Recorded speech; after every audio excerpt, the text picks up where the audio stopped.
Hello दोस्तों, एक बार फिर से स्वागत करता हूं आप सभी का अपने यूट्यूब चैनल में। आशा करते हैं आप लोग स्वस्थ होंगे, मस्त होंगे और अपने तैयारी में व्यस्त होंगे। मैं पंकज कुमार आपको मध्यकालीन इतिहास से संबंधित अगली कक्षा लेके उपस्थित हुआ हूं। आज की क्लास में हम बात करेंगे जो मुगल बादशाह कह सकते हैं, शक्तिशाली मुगल बादशाहों में जो सबसे अंतिम शासक होते हैं उनके बारे में अध्ययन कर रहे थे। इस अध्ययन को आगे बढ़ाते हुए हम लोग उसमें जो औरंगजेब होते हैं, औरंगजेब के साहित्य के बारे में अध्ययन कर रहे हैं।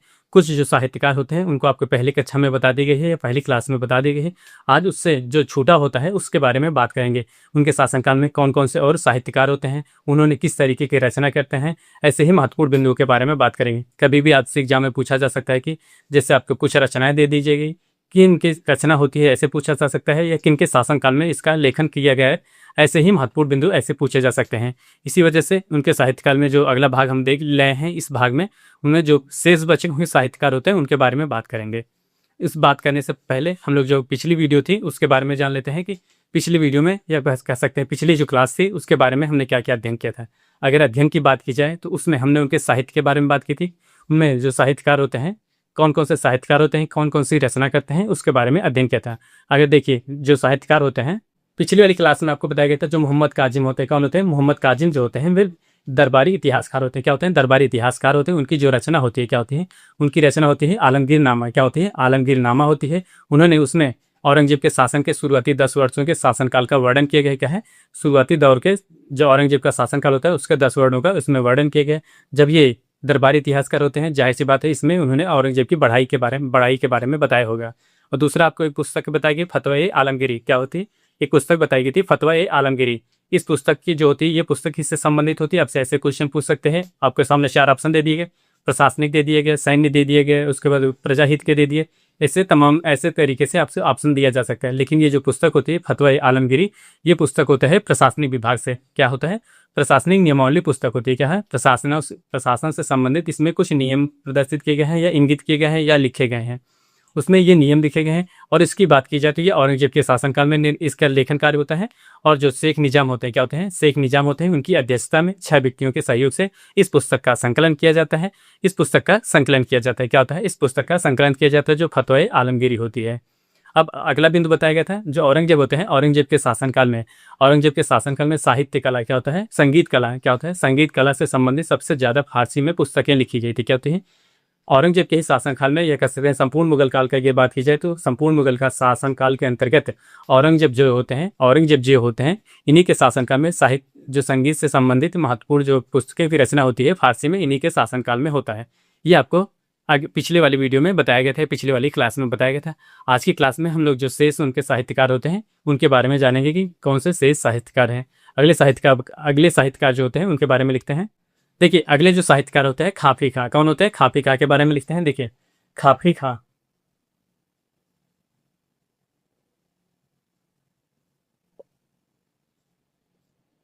खाफी खां, अगर इनकी बात की जाए या इनकी रचना की भी बात की जाए तो इनकी रचना जो होती है, खाफी खां की जो रचना होती है, यहाँ पे लिखिए कि इनकी रचना जो होती है, इनकी रचना की अगर बात की जाए तो इनकी रचना होती है मुंतखब उल लुबाब। कौन होती है? मुंतखब उल लुबाब होती है। कौन सी रचना होती है? मुंतखब उल लुबाब।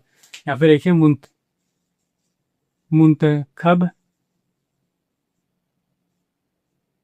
उल लबाब, उल लुबाब। अब जान लेते हैं, जैसे जो खफी खां होते हैं, जो औरंगजेब होते हैं, औरंगजेब के ये कह सकते हैं आलोचक होते हैं। क्या होते हैं? आलोचक होते हैं, या कह सकते हैं जब आलोचक होते हैं, यहाँ पे लिखे गए और यहाँ पे लिखे गए लोग औरंगजेब के आलोचक।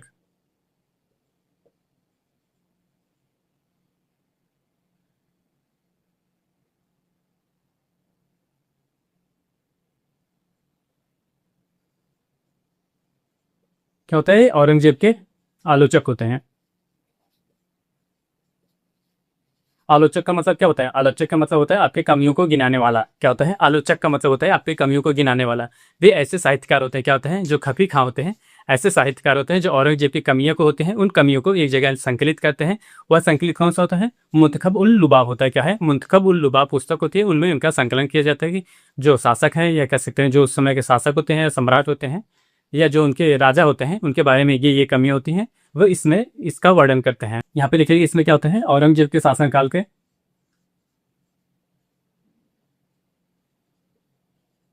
औरंगजेब के शासनकाल का है।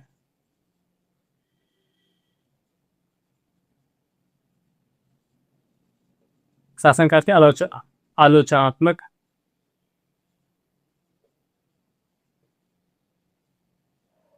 शासनकाल आलोचनात्मक वर्णन करते हैं।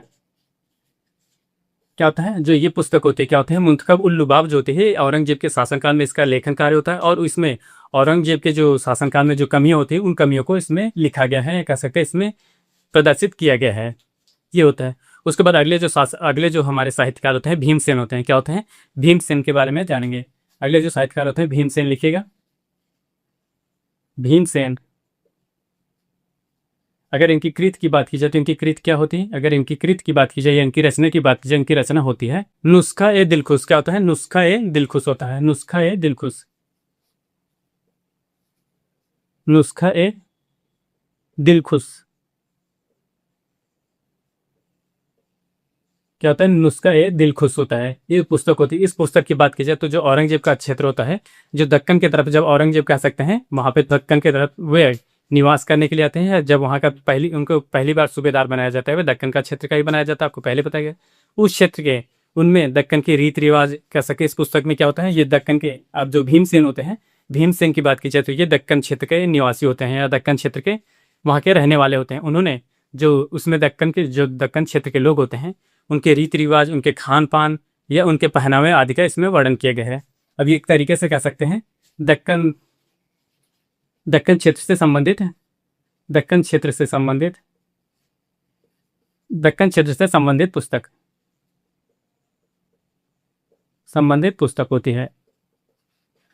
क्या होता है, इसमें आपको भी पता गया जो दक्कन क्षेत्र के लोग होते हैं उनको रहने की व्यवस्था, रहन सहन कैसा होता है, खान पीन कैसा होता है, उनका पहनावा कैसे होता है, इन सब का वर्णन किसके अंदर किया गया है, बिले नुस्खा के अंतर्गत। क्या है, नुस्खा ए दिलखुश के अंतर्गत इसका वर्णन किया गया कि जो औरंगजेब के शासनकाल में जो दक्कन का क्षेत्र होता है, दक्कन के क्षेत्र के लोगों का पहनावा कैसे होता है, खान पान कैसे होता है, रहन सहन कैसे होता है, ऐसे इत्यादि चीज़ों का या कैसे इत्यादि जो बिंदुओं का वर्णन इस पुस्तक में किया गया है। किसके द्वारा, भीमसेन जो है इतिहासकार होते हैं उनके द्वारा इसका लेखन कार्य किया गया है। अब अगले इतिहासकार होते हैं सुजान राय भंडारी। कौन होते हैं, अगले इतिहासकार होते हैं सुजान राय भंडारी। यहाँ पे लिखे अगले सुजान राय भंडारी। कौन होते हैं, सुजान राय भंडारी। इन्होंने कौन सी रचना करते हैं, अगर इनकी रचना की बात की जाए या कृति की बात की जाए, इनकी रचना होती है खुलासत। क्या होता है, खुलासत उल तारीखी, खुलासत उल तबारीखी।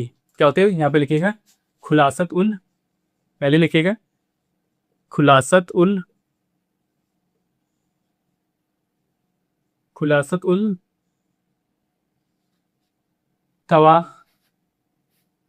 तवारिख। क्या होता है, खुलासत उल तवारिख, ये इनकी पुस्तक होती है। क्या होती है, खुलासत उल तवारिख जो होती है इनकी पुस्तक होती है। किसकी पुस्तक होती है, सूर्यनारायण भंडारी की, सूर्यनारायण भंडारी की ये पुस्तक होती है। इसमें क्या वर्णन किया गया, अगर इस पुस्तक की बात की जाए तो इसमें जो शाहजहां होते हैं, शाहजहां के बाद के जो शाहजहां होते हैं, शाहजहां के हिंदुस्तान के, इसमें हिंदुस्तान का इतिहास लिखा गया है। क्या है, इसमें हिंदुस्तान का इतिहास लिखा गया है, लेकिन ये इतिहास कब का है, शाहजहां के शासनकाल तक का वर्णन है। यहाँ पे लिखिएगा हिंदुस्तान का इतिहास, हिंदुस्तान का इतिहास शाहजहां के शासनकाल तक।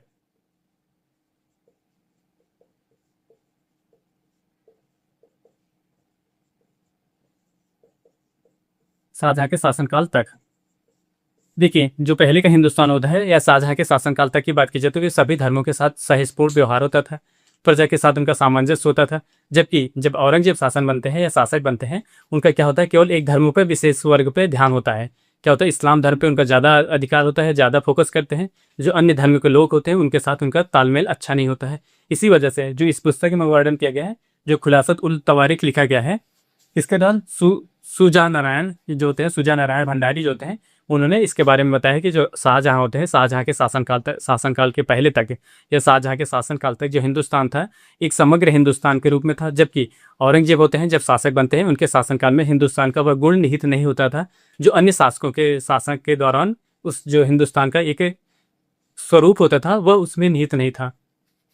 ये होता है उनके साहित्यकार। ये इनके कह सकते हैं जो औरंगजेब होते हैं, औरंगजेब के शासनकाल में ये प्रमुख साहित्यकार होते हैं, ये याद रखिएगा। इन सभी से कभी भी आपसे क्वेश्चन पूछे जा सकते हैं, इसी वजह से इन सब पे याद रखिएगा। अब आज की क्लास में सबसे महत्वपूर्ण बिंदु के बारे में जानेंगे। जो औरंगजेब होते हैं उनके सेना के दौरान, या कह सकते हैं जो उनकी सैन्य सेना होती है, क्या नौसेना होती है या नहीं होती है। देखिए, अगर नौसेना की बात की जाए तो उनके सेना में नौसेनाएं होती हैं। गंज ए सवाई क्या होता है, यहाँ पे लिखिएगा गज ए सवाई। गज ए सवाई,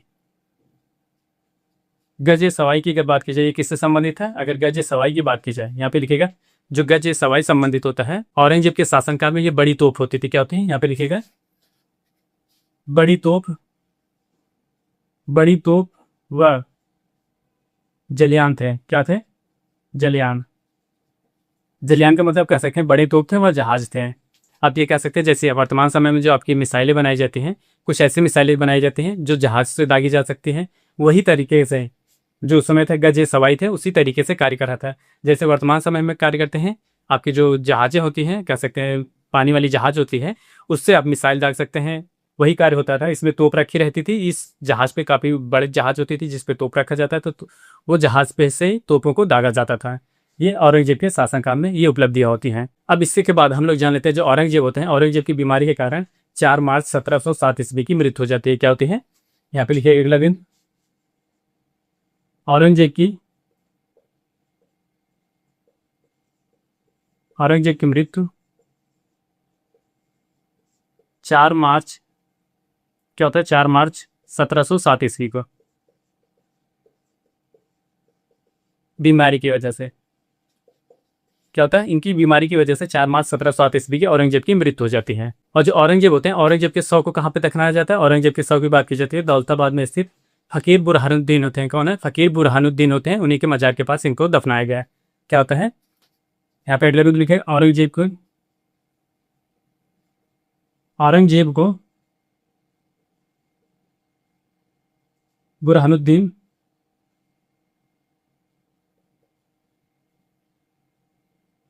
बुरहानुद्दीन के मजार के बगल, मजार के पास दफन किया गया है। अब इनका ये, अगर हम बात करें जो बहरुद्दीन होते हैं, इनकी मजार कहाँ पे होती है, या इनका मकबरा जो होता है औरंगाबाद में। औरंगाबाद। जो औरंगजेब होते हैं इनको कहाँ पे दफन किया जाता है, जो औरंगजेब होते हैं इनको औरंगाबाद में स्थित जो बुरहानुद्दीन होते हैं, क्या होते हैं, बुरहानुद्दीन होते हैं, उनकी जो मजार होती है उसी के बगल में इनको भी दफना दिया जाता है। क्या होता है, इनको भी दफना दिया जाता है। इस तरह देखा जाए तो जो शक्तिशाली मुगल बादशाह की बात की जाए, जो शक्तिशाली मुगल बादशाह होते हैं, इस तरह इनका अंत होता है। और एक महत्वपूर्ण बिंदु और लिख लीजिएगा। जैसे देखिए, आपको पहले बता दिया गया है लेकिन आप याद रखिएगा। जैसे देखिए, एक तरफ बादशाह जो होते हैं, किनके शासनकाल में सबसे अधिक सूबों की संख्या थी। क्या होती है, सबसे अधिक। अगर सूबों की बात की जाए तो उसमें औरंगजेब के शासनकाल में सबसे अधिक सूबे होते हैं। क्या होते हैं, यहाँ पे लिखिएगा, याद रखिएगा। वैसे आपको पहले बताया गया औरंगजेब के शासनकाल में सबसे अधिक सूबों की संख्या थी। कितने सूबों की संख्या थी, उसमें 21 सूबे थे। क्या होते हैं, 21 सूबे थे। जबकि जो शाहजहां थे, क्या थे, शाहजहां के शासनकाल में 18 ही सूबे थे। और अगर उसके ऊपर की बात की जाए तो जो अकबर थे, क्या थे, अकबर थे। अकबर के शासनकाल की बात की जाए तो अकबर के शासनकाल में टोटल सूबों की संख्या 15 होती है। इस तरह हम कह सकते हैं जो शक्तिशाली मुगल बादशाह होते हैं, इस तरह शक्तिशाली मुगल बादशाहों का अंत होता है। और उसके बाद उत्तरकालीन मुगल बादशाह जो होते हैं, उत्तरकालीन मुगल बादशाहों का यहाँ से शासनकाल प्रारंभ हो जाता है। कल की क्लास में हम लोग, कल के सेशन में देखेंगे जो शक्तिशाली मुगल बादशाह होते हैं, उन्होंने कौन कौन से शक्तिशाली मुगल बादशाह होते हैं, उनके क्या प्रजा के साथ कैसे संबंध होते हैं, उन्होंने शासन संचालन में कौन सी रणनीतियाँ अपनाते हैं। ऐसे महत्वपूर्ण बिंदुओं के साथ कल की कक्षा हम लोग कल के इस सेशन को प्रारंभ करते हैं। आज के लिए बस इतना ही। आप हमारे चैनल पर नए हो तो चैनल को लाइक करें, शेयर करें, सब्सक्राइब करें। मिलते हैं नेक्स्ट वीडियो में, तब तक के लिए धन्यवाद।